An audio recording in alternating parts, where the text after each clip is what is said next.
Okay, so good day everyone. My name is Vince and I'm your host for today. Um, Welcome to DS Podcast. And today I have some of my guests. Can you guys introduce yourselves? Ross.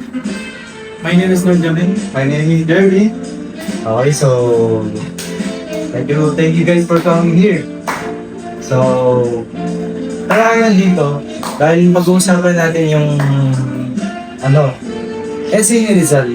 Ang title is The Philippines, a Century Hence, or Filipinas dentro de 100 años in Spanish. So, sinulat niya to between 1889 and between 1889 and 1890. So, way back sa La Solaridad. So, basically, tinry niya na i-predict yung future na binadaan niya yung mga Spain, mga Espanyol, yung baga. Sa kapag walang matinong reforms, kapag mapipili lang mag-revolt yung mga Pilipino. So, himayin naman natin yung essay. Yung essay ni Rizal. Okay, so, Jame, ano ba yung pinaka-wild na predict ni Rizal na nangyari talaga? Meron kasi yung tatlo. Una yung pinaka-wild. Okay. Yung dalawa muna. Okay. Diba? Yung una, yung available revolt. Yung hindi maiwasang pag-aaklas, okay. Oo. Di natin maiwasan pag-aaklas sa mga Spain. Tayo mga Pilipino, hanapin talaga lang yung mga tawag yung talayaan natin. Oo, yun. Ayun. So, yung pangalawa naman, hindi inaano ng mga Spain, hindi hinahayaan ng mga Spain na magkaroon tayo ng edukasyon. Kumbaga, ginagawa talaga tayong bobo. Oo, ginagawa tayong anong tawag doon? Uneducated. Oo. So, ginagawa ng Spain, pinapatuloy lang yung tawag doon ng pag-aaral natin para maging sunod-sunuran tayo sa kanila. Di ba? So, ano yung pinaka-wild talaga nun? Dito na yung pinamaganda. Diba? Ang pinamaganda na prevent ni Rizal ang pag-take over ng United States. Okay. Kasi, Wait, specifically, sinabi niya ba na may country na magte-take over? O, as kung sinabi niya lang na may country na magte-take over, kumbaga parang natural lang naman yun eh. Pero, sinabi niya talagang Amerika. sinabi niya talaga Amerika. Kasi once na matalo yung Spain sa Pilipinas, aangat na yung United States, di ba?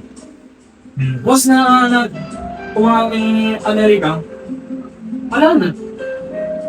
Sabagay, kasi Masasabag din tayo ng Amerika, di ba? naggagawa niya ba na tayo? Sinabi niya talaga mismo nung year ng 1898. 1898, pero sinulat niya yung essay niya na yun, no? 1889 to 1890 if I'm not mistaken. So, he was like 8 to 9 years ahead of everyone, diba? Oo. Okay, so, alala na na-predict niya Amerika, pero aside that, Mr. Jerry, ano yung kinakatakutan niya na mangyari sa mismong ugali at mindset na mga kapwa niya Pinoy?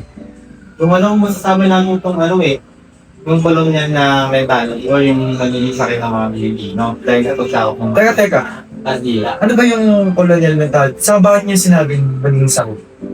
Kasi isipin mo yun, Re. Grand year tayo sinakop ng mga ibang bansa. Spain, gano'n.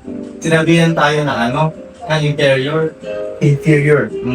Na wala tayong, feedback, like Bobo, gano'n. Tigil mo yun, Re. Pamatang ng utak ng mga Pilipino. Kaya parang dinadaw na nila sarili nila. Kumbaga sa 300 years na pag-aalipin, pagmamaliit sa atin, kinakatakot ni Rizal na maging ganun na isipin natin type na tapos na yung stay. Parang makakalimutan na natin kung saan tayo ng galing. Na kasi dati marami tayong di ba? Like culture, tradition. May sarili nga tayong na tawag dito, na parang alphabet ba? Tawag mo? Anong kailangan yan? Ano ba eh? Baybayin na Oo, bye-bye. Baybayin. So, bukod sa kinakatakot niya sa colonial mentality, ano ba? Yung ano pa, yung pre, pinakamalala, yung pagkasira na ng national identity ng Pilipino. Kasi di ba kung sinabi natin dayuan, nasa mindset ng Pilipino is mayaman, last. So, pagdating sa Pilipino, Dedemon, Kasi pag sinabing pag-aasawa ka ng American, makakaamang niya, kahirapan yun. Pero pag sinabing pag-aasawa ng Pinoy, huwag ka tayo sa hindi ka ang nakakahirapan. Oo. So, yun yung baga, national identity na Pilipino, gano'n. Yun yung mga mentality. Ikaw, Ross, may heavy quote siya dun na the slaves of today will be the tyrant of tomorrow. Ano yung ibig sabihin yun? Doon kasi papasok mo na yan may tinatawag na freedom means nothing without moral integrity. Halimbawa kasi yan, may mga naging presidente ako. Pero ako, yung ugali ko, corrupt ako. Tapos natatago ako ng pera kapag may mga tax ng bayan. Tatago ko yun. Ngayon, ang mangyayari, walang mangyayari doon sa pinamumuno ko. Ganun ang mangyayari. Yung pinamumuno ko, walang mangyayari sa kanila kasi kinukorap ko lahat ng pera nila Yun yung tinatawag na freedom is not without moral integrity. Kasi walang mangyayari sa mga tao, hindi sila maging malaya kung corrupt ang may gobyerno, di ba? Kumbaga, yung sinasabi na slaves, tayo, di ba? Tapos kung Tapos, pagtapos dun, edi pagulo na yung bansa, isang bansa, corrupt na, doon na mapasok yung the crab mentality ng mga tao na ganito na ba yung gobyerno, sige, gano'n naman na ulit. Wait lang, ano ba yung crab mentality? Crab mentality kasi, yun yung mag-iila na pababa. Ngayon, isang bansa, mahirap na sila. Yung paano na yung gobyerno nila corrupt na. Ngayon, yung mga tao, kung magiging mindset nila, nag-liver dyan na namin Sige, ganito na rin gagawin ko gobyerno. Ngayon mga gobyerno, wala yan. Ito yan. So, binagyan ko ba? Magiging bitter na tayo sa isa't isa. Kaya doon ang mangyayari, doon ang papasok mo. Crab mentality. Ngayon, doon tayo magiging slave na. di ba nung nalaman nila from slaves, tayo na yung tyrant na tayo mismo yung malulupit na tayo mismo na nag-aalilin sa kapwa natin. Mamalupitan tayo ng gobyerno. Magmamalupit din tayo sa kapwa natin. So, that's okay, so fast forward naman tayo sa 2026. May AI na, may TikTok.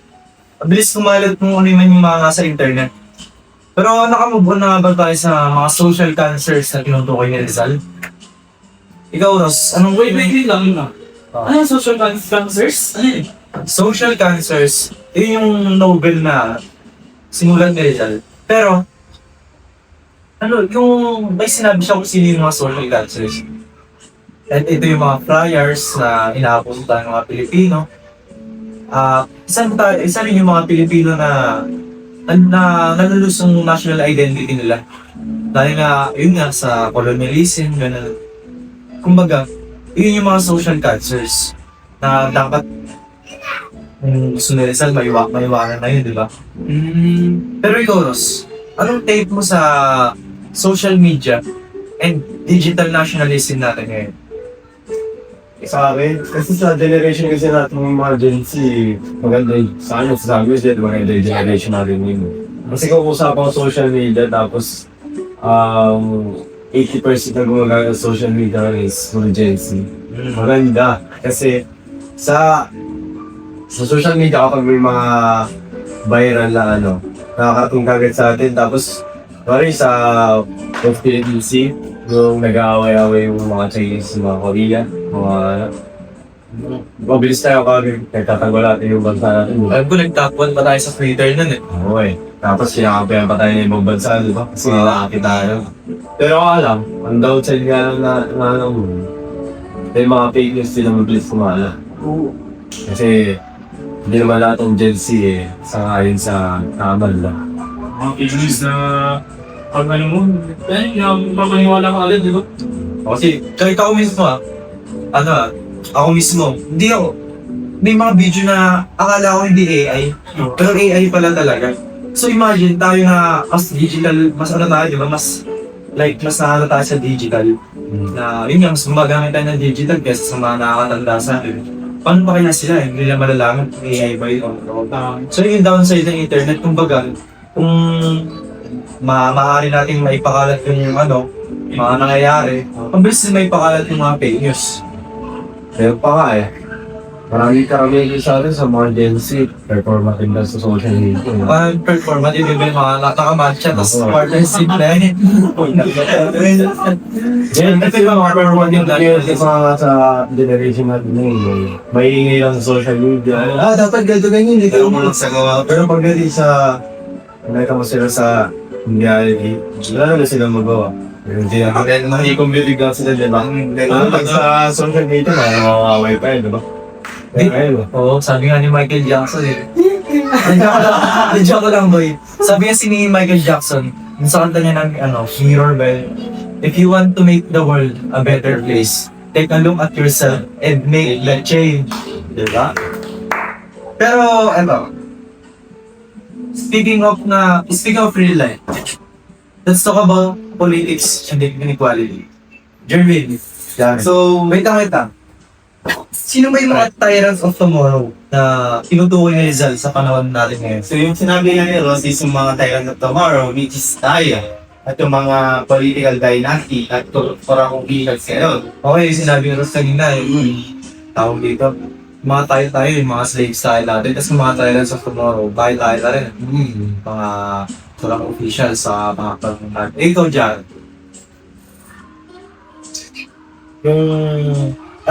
sa tingin mo, sino yung tyrants of tomorrow ngayon?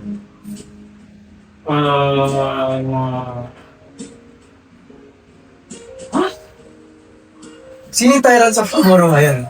So, pero mga economic slavery. Oo! Economic slavery. Ano kasi, tayo kasi, mga Pilipino, malayan tayo, pero sa papel. Alipin pa rin tayo sa corruption, Kahirapan. sa kahirapan. Kasi tumataas yung mga inflation, mapagasahod. Kaya napipilitan yung mga Pilipino na mag-OFW, di ba? Pero, nag-OFW sila na tawag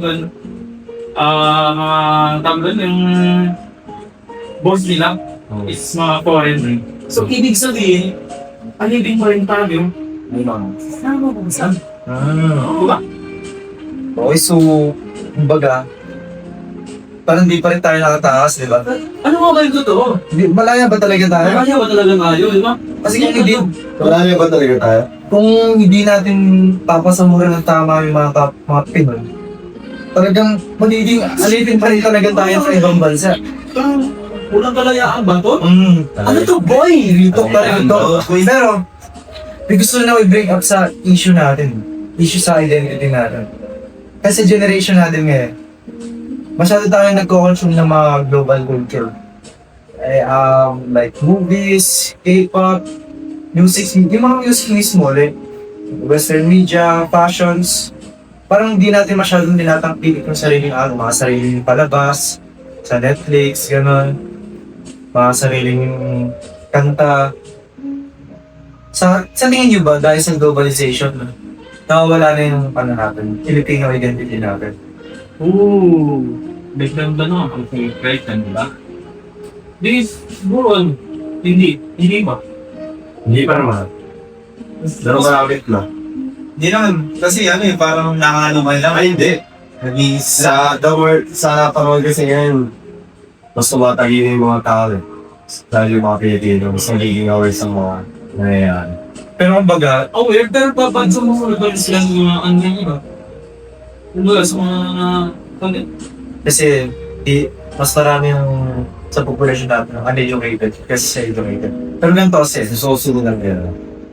pero kasi parang Nasa sa top ng globalization, parang it's not necessarily a bad thing.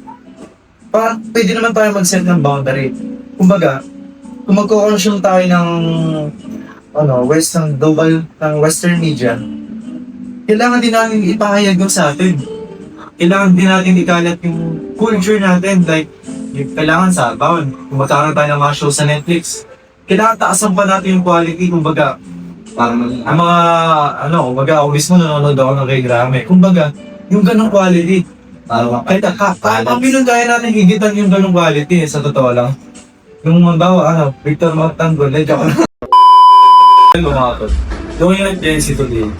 Sa tingin ba naging totoo yung mga predictions niya na sa mga nasasabi kanina. Pero kung naging totoo, tanong sino yung mga kalaban natin ngayon? Sino nga ba? Siguro mga Amerika. Mga American yun siguro. No? Paano sarili na natin?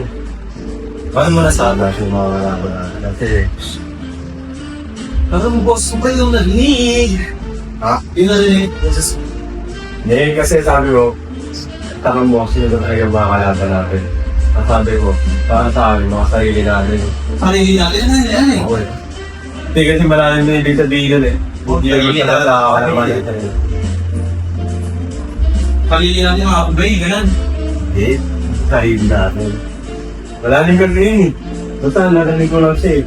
Pero parang feeling mo nag-gets yung sinabi niya. Kasi sinabi niya rin kanina eh, na, yun nga, di ba? Yung sa crowd mentality, gano'n. Kasi mga corrupt mismo. Kasi nasibig mo ba? Kung bawa tayo, niraran tayo ulit o sa coping tayo, dumating man yung araw na sa coping tayo ulit. Paano tayo lalaban kung hindi nga natin makaresolve yung mga issue dito sa sarili natin eh. Halimbawa, mga corrupt officials, hindi mailagay yung mga pondo sa tamang lagayan. Or tayo mismo mga Pinoy na nagigilahan pababa. Pero kung ganun na yung galagat, paano natin nalusin? Sa tamang tayo mismo na nirizal na kabantaan ang pag-asa ng maaari.